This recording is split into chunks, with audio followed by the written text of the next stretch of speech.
ওমানে বসবাসরত প্রবাসী ও নাগরিকদের ব্যক্তিগত আর্থিক তথ্য হাতে নিতে একটি সংঘবদ্ধ প্রতারক চক্র সক্রিয় হয়ে উঠেছে। সম্প্রতি রয়্যাল ওমান পুলিশ একটি বিশেষ সতর্কবার্তা জারি করে জানিয়েছে, পুলিশের অফিসিয়াল ডিজিটাল পোর্টাল হুবহু নকল করে একটি ভুয়া ওয়েবসাইট তৈরি করা হয়েছে।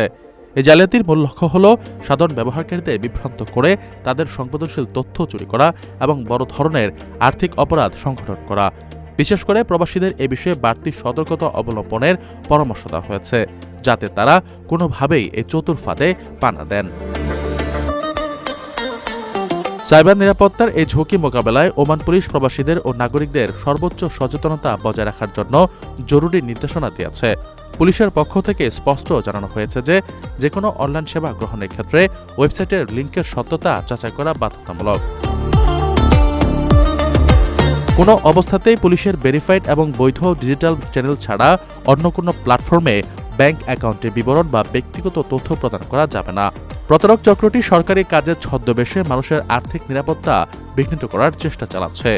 এই সংঘবদ্ধ তথ্য চুরি রুখতে সন্দেহজনক কোনো লিঙ্কে ক্লিক না করার এবং ডিজিটাল লেনদেনে সাবধানতা অবলম্বন করার জন্য ওমান পুলিশের পক্ষ থেকে বিশেষভাবে অনুরোধ করা হয়েছে।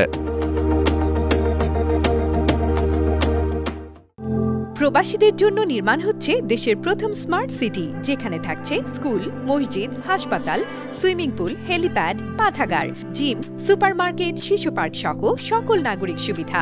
মাত্র ৩০ লাখ টাকা বিনিয়োগে মিলছে আকর্ষণীয় ফ্ল্যাট। প্লাটিনাম ইনভেস্টরদের জন্য ঢাকা বিমানবন্দরে ভিআইপি প্রোটোকল সুবিধা। বিস্তারিত জানতে যোগাযোগ করুন স্ক্রিনে দেয়া হোয়াটসঅ্যাপ অথবা ইমো নাম্বারে।